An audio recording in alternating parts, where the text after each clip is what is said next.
Hello, and welcome to an all new season of the Unexpected Entrepreneur podcast. So last season, we were talking all about branding, and this summer, we're basically going to just be talking all about blogging, which we're really excited for because we geek out about blogging a lot. And in this episode in particular, we're going to be talking about the power of blogging and why every photographer needs a blog. So my own story with blogging actually dates back to 2012. I've been blogging since then. Jessie started blogging a few years ago. I want to say 2021 is when Jessie officially started blogging. And together we have helped to grow photographers and other creatives online traffic up to 5x of what they had before they were working with us, which is absolutely nuts. We actually have a lot of fun kind of bonus episodes coming throughout the season 2 with other clients that we've had, where we'll be talking all about, their experience working with us in blogging and everything like that. And also so you can kind of hear their own growth stories as well. This season is also brought to you by our all-new Back Pocket Blogger service. If you have been in our bubble for a little bit, this is actually just a completely new version of our monthly blogging offer. So in this, it is a 6-month blogging service where we are basically in your back pocket. And what that means is it is an on-demand style blogging offer. So you could be out photographing a wedding one weekend. You could have the highlights ready to go within a week. You could send us those highlights and we can have a blog post ready to go within 72 hours of that. So it's a way for you to stay really on top of your content creation, which we are super, super excited about because we've never seen an offer like this. And the investment for this is $500 a month for 6 months because it is a 6-month service, or $3,000 pay in full. And for this as well, you get 2 posts a month for 12 over the course of the 6 months. But with that, we'll go ahead and just get into the episode. All right. So before we jump into anything else, we wanted to kind of give an overview of why blogging matters for photographers. Because we hear a lot of times blogging is dead. You don't need to blog. You should be doing other things. But blogging can be a huge marketing strategy for your business. So first and foremost, it's going to establish an online presence and your personal brand. So as a photographer, most of the time, especially as you're starting out, you are the only person in your business. You are the face of your business. You are the one taking the photos. You are the one interacting with clients. So realistically, you have a personal brand. So blogging kind of helps establish that. It helps establish your online presence, get you more visible, and that's going to enhance your SEO to attract your ideal clients. So the more you're blogging, the more you're using keywords that people are searching for and that relate to your services, relate to what you love to do, your ideal clients are going to end up finding you instead of you having to constantly go out and try and find them, which, let's be honest, wouldn't it be great if everyone just came to you and you didn't have to do anything? You didn't have to reach out or do a whole lot of Instagram following and hope that you get, those clients come and follow you back and want to work with you. So enhancing your SEO, getting those ideal clients to your site organically is a huge bonus of blogging. It can also help to differentiate you in a kind of saturated market. So your blog is a great place to show off more of your work, of course, but it's also a great place to give any insider tips, give any hot takes, talk about your experience or why you think something should be done one way or the other, and kind of give people a new lens to look at things through, so to say. And that can help you stand out. So as they are looking for a photographer, they're like, oh, wait, this person over here was actually really cool. They were giving me a lot of great information. Let me go look at them. And then again, it's going to build that portfolio of evergreen content. So obviously, your main portfolios, your main galleries can't have all of your work. As much as we would love to have that, that's a little too much. So instead, you can blog about all of those projects. So you can have every single session that you shoot, every single wedding that you go to, whatever it might be, you can blog about all of them and then have this kind of massive portfolio living on your blog. And then, of course, there are a lot of different benefits for blogging as a photographer as well. So first things first, I know Jessie touched on this a little bit, but it really allows you to show your expertise and your own unique perspective within your industry. So when it comes to blogging, if you think about it, aren't you very likely to trust whoever is ranking in the first few spots on Google? You're a lot more likely to click on those and trust what's being said in those first few rankings rather than scrolling and picking someone all the way down at the bottom to go to their website. And the same goes as a photographer when you're blogging.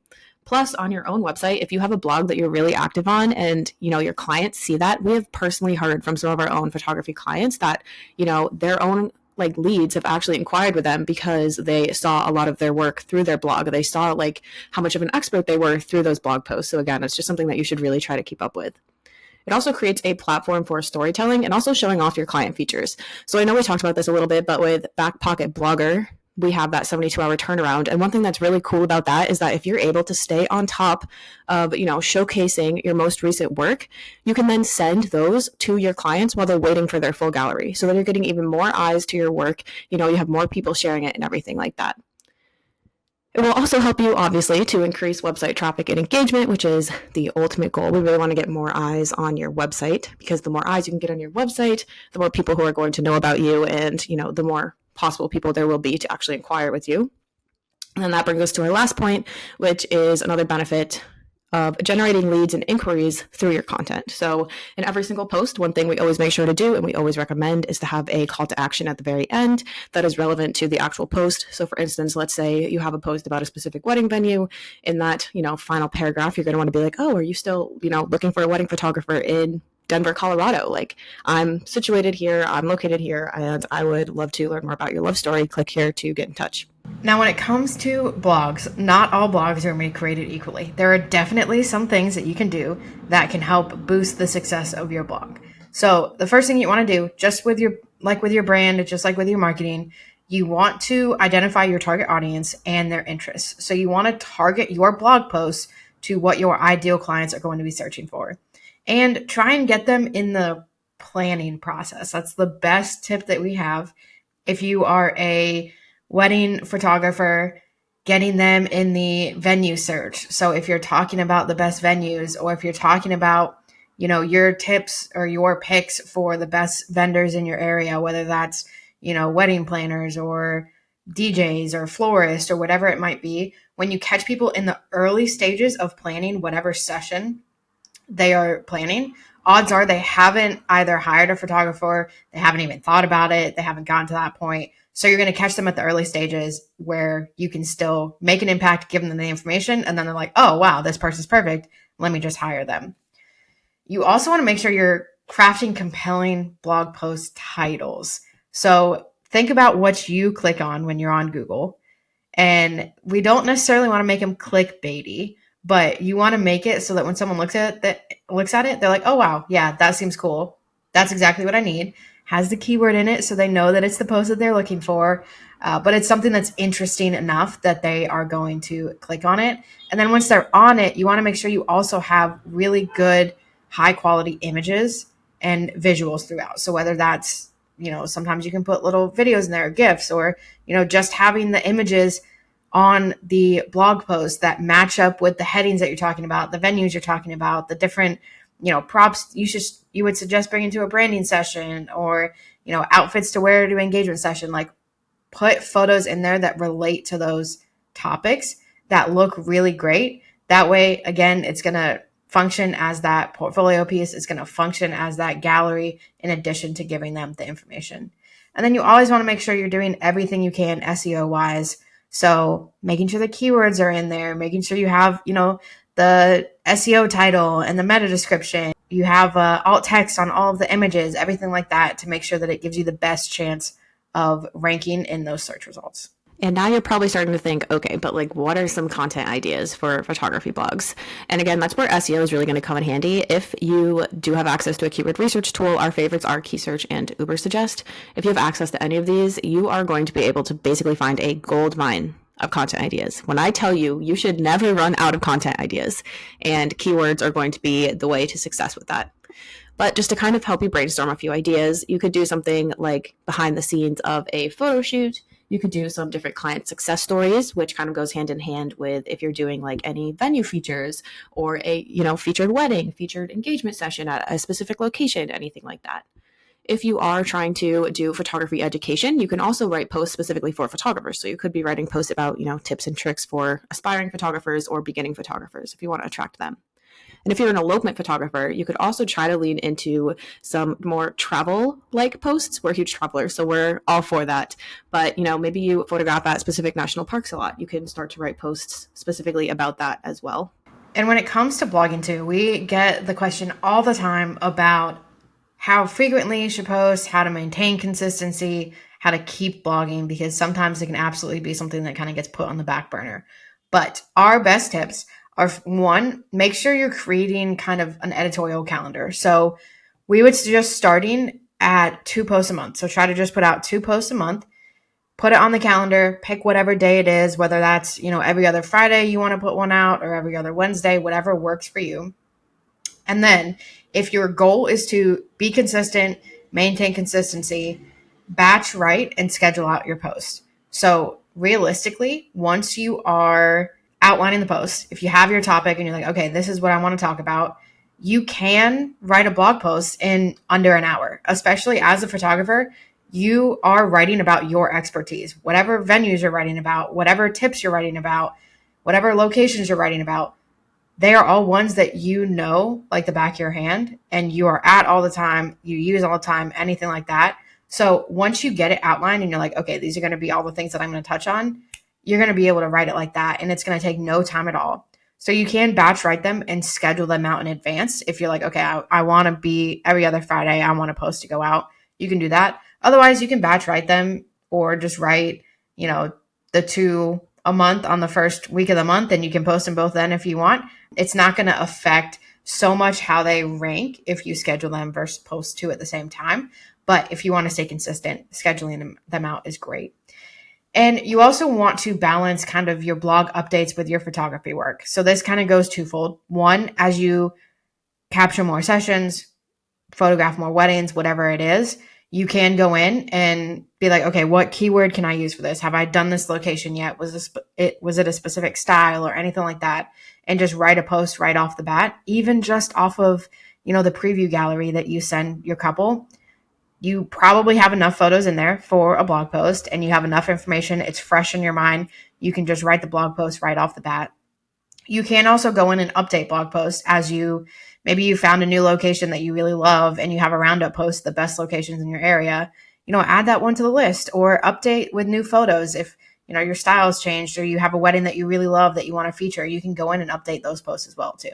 And then, of course, you also want to make sure that you're actually promoting your blog post after you write them. So obviously, the main goal is that they are going to be traffic and revenue generating all on their own, but there are some extra steps that you can take to make sure you're actually getting the most out of them. And if you follow us anywhere, you'll see we do the same thing. So anytime we have like a new blog post or even a new podcast episode, you're going to see us promote it on social media everywhere. We'll probably make a pin for it on Pinterest.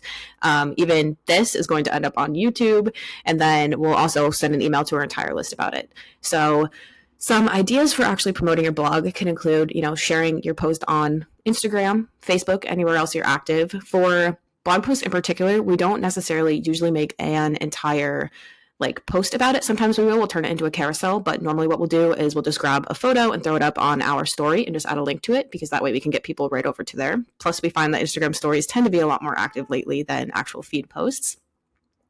You can also use email marketing to promote the new blog post if you have an email marketing platform that you're already using.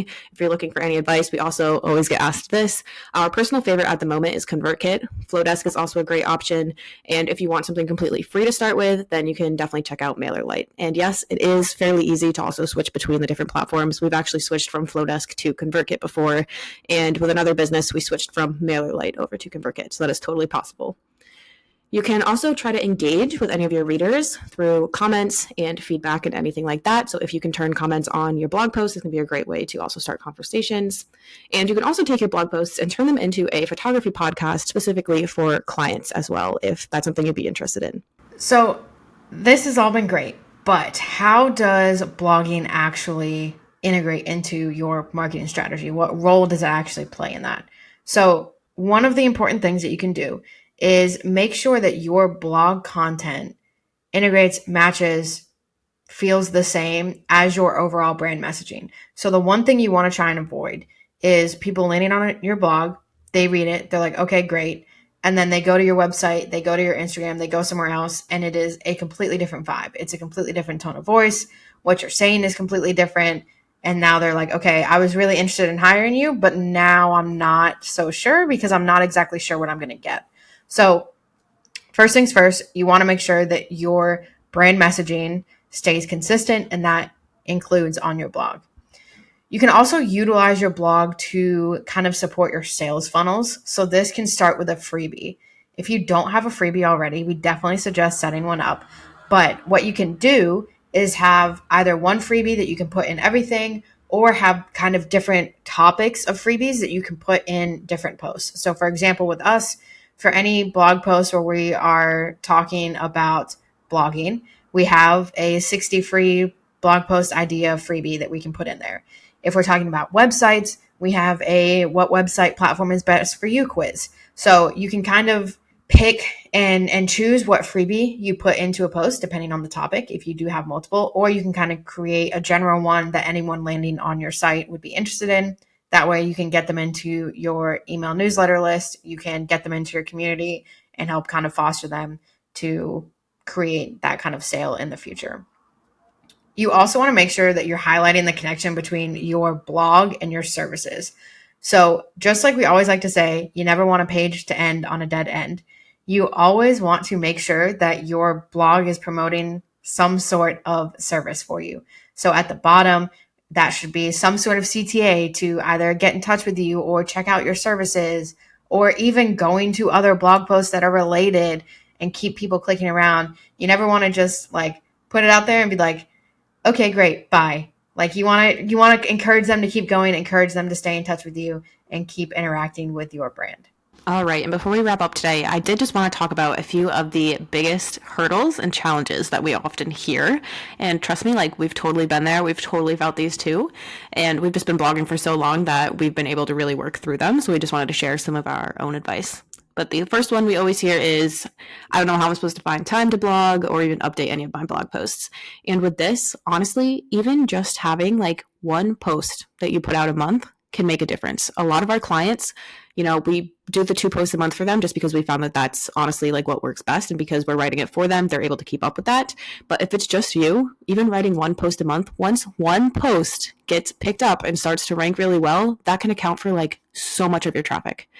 Like a lot of our clients, even with our intentional changemaker experience, they've seen huge traffic growth of, up to 40% of their organic traffic is coming just from 6 blog posts. So it really can make a huge impact, even if you're just doing, 1 post a month. And honestly, with that, like you can just take a little bit of time, like every Friday, to just slowly chug along at a post and maybe just post it on the final Friday of the month. Also, overcoming writer's block and generating fresh ideas. And this is where the keyword research is going to come in handy so much when it comes to content. Because let's say we wanted to write a blog post on where to get married in Denver, or the best venues in Denver. We could just go onto a keyword research tool, type that in, and it's going to give us a whole bunch of other post ideas. And if you're ever just feeling the writer's block, honestly, I say just don't write. If you're feeling writer's block, try to find a different time to write. Or another option, if you're like, no, like I really want to get a post out, then just try to jump around to the post. Sometimes it doesn't help to always start with the introduction. I'm the kind of person that likes to do it all the way from start to finish. But I know a lot of people are like, no, like I want to start with the conclusion, and then do the introduction and then do like the whole meat of the post. So just do what you have to do in order to kind of stay excited as you're writing. And then lastly, making sure that your blog content actually remains relevant and valuable. So with this, we just say, make sure you're actually updating your posts. There are a few times when you'll want to update your posts. In general, we recommend going through your posts at least once a year, which I know can sound daunting if you have a lot, but trust us when we say, something you might have been promoting a few years ago in a post might not even be relevant now. So you'll just want to make sure that you're able to go in there and fix that and change that. And also just make sure all of your links are still working. Unfortunately, sometimes venues will go out of business. So you just want to make sure that you're always also promoting things that are still relevant and actually available to be booked by couples who are looking to get married. So to kind of recap everything that we talked about, first and foremost, blogging is important. You should absolutely be blogging. It's a great way to increase your traffic and drive your ideal clients to your site. You also want to make sure that you are targeting your ideal clients, the people that you love to work with, the people that are going to be at venues you want to be at, the people who are going to be doing sessions that you want to do. There are an endless amount of topics that you have. And honestly, if you are struggling, our freebie of the 60 free topic ideas for photographers can be a great place to start and kind of give you the whole picture on how in-depth you can really go with all the blog posts and how many topics there really are. You also want to make sure you are blogging on some sort of schedule, whether that's 1 post a month, 2 posts a month. If you can put out more, great, but at least try and put out the same amount of posts every single month. And then remember to promote your blog. Use it, utilize this. This is a great form of long form content that you can repurpose across every other piece of your business. That is all that we have for you today. If you have listened to this and you're like, I really want to do this, but it just feels super overwhelming, feel free to reach out to us about Back Pocket Blogger. It is a great way. We can take all the stress off of it. Basically, all you have to do is send us a gallery, send us the topic ideas, and we will go in and write the post for you, start to finish, take all of that off your plate so you can blog consistently and have that pulling in all of your ideal clients organically so you don't have to feel like you're always having to show up everywhere. And next week, we are going to be talking about blogging consistency and how to maintain a steady content schedule. So if that is something you are struggling with, be sure to tune in for that episode next week.